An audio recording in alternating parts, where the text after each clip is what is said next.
The drive to get more help to Puerto Rico is accelerating tonight, but much of what's already arrived isn't getting to the hurricane victims who need it. John Yang begins our coverage.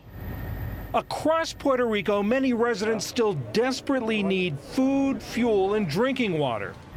But at the port of San Juan, thousands of cargo containers filled with supplies sit on the docks, unable to get inland to those in need. Why is that aid so close and yet so far? For one thing, shipping company and local officials say both truck drivers and diesel fuel are in short supply, and roads are badly damaged or blocked. After meeting with President Trump this morning, Acting Homeland Security Secretary Elaine Duke said they're working on it. We have been working on yesterday, principally getting distribution, that last mile as they call it. To do that, we had to remove debris, we had to restore roads, we had to clear landslides across the island, and we have done things like airdrops in the meantime. Cell phone service is also hampered by the lack of diesel fuel for generators. The cell signal is really bad. In the area I live in, which is Morovis, this is a real problem. Lots of people are looking for places, trying to get a signal to speak to family members outside Puerto Rico and in other places across the island. Today, Mr. Trump directed Duke to temporarily lift long-standing shipping restrictions, known as the Jones Act, in hopes of speeding deliveries of fuel and other supplies. I did sign a Jones Act waiver this morning that came in yesterday afternoon from the governor of Puerto Rico that is based on national security needs. The president encouraged us, as he has done throughout this hurricane response and the other two also, to lean forward. Critics like Democratic Congresswoman Nydia Velázquez of New York said the federal response has been inexcusably slow. This has to happen soon, not weeks from now, not in late October. This needs to be an immediate priority for Speaker Ryan and the Republican leadership. We need to see action as early as next week. House Speaker Paul Ryan said FEMA's disaster relief account will get another $6.7 billion by the end of the week. Meanwhile, the Pentagon tapped Army Lieutenant General Jeffrey Buchanan to lead relief efforts.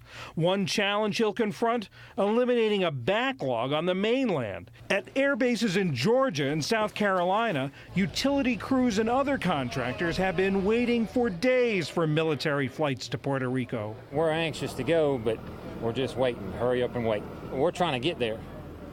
We're anxious to go. Eager to get to work to try to relieve the suffering of so many fellow Americans. For the PBS NewsHour, I'm John Yang.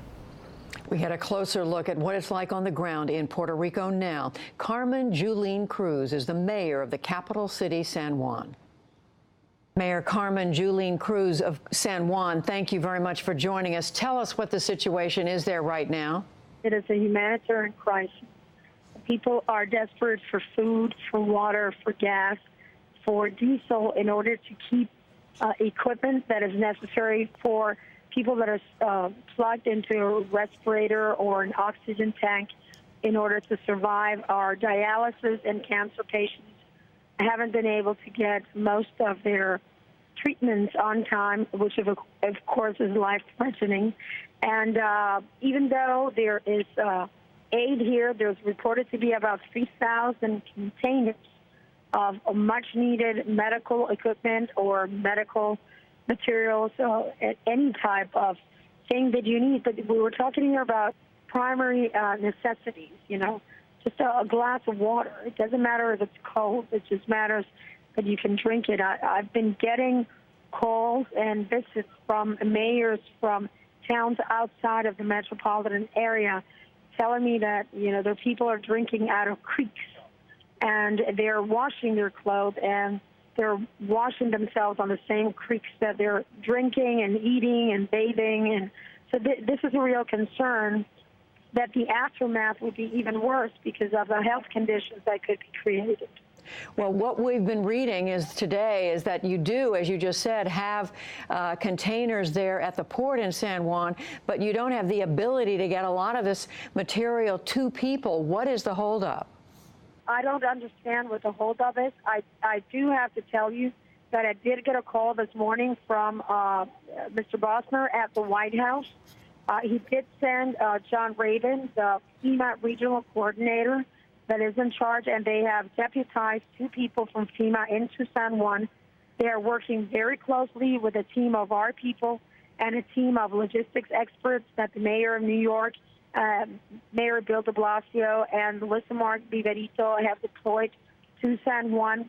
So we will be in a position in the next 24 to 48 hours to start distributing whatever we've already gotten from wonderful mayors like the mayor of Miami Beach, Levine, that came personally yesterday to bring 7,000 pounds of stuff that we need, the mayor of Chicago, and the people of the Puerto Rican Human Rights Group in Chicago, Congressman Luis Gutierrez, Congressman Asensio in Florida.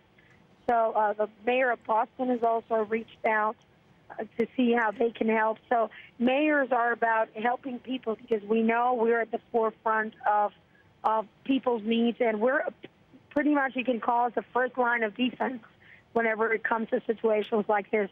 And we have not ever seen anything like this in our lifetime in Puerto Rico. We also need to reinvent and rethink how we are going to rebuild and what our goals are and our priorities when we do that. But just very quickly here at the end, you do have enough people to get this material to where it's needed. Yes, ma'am. We do have enough people, and you know, when there's a will, there's a way.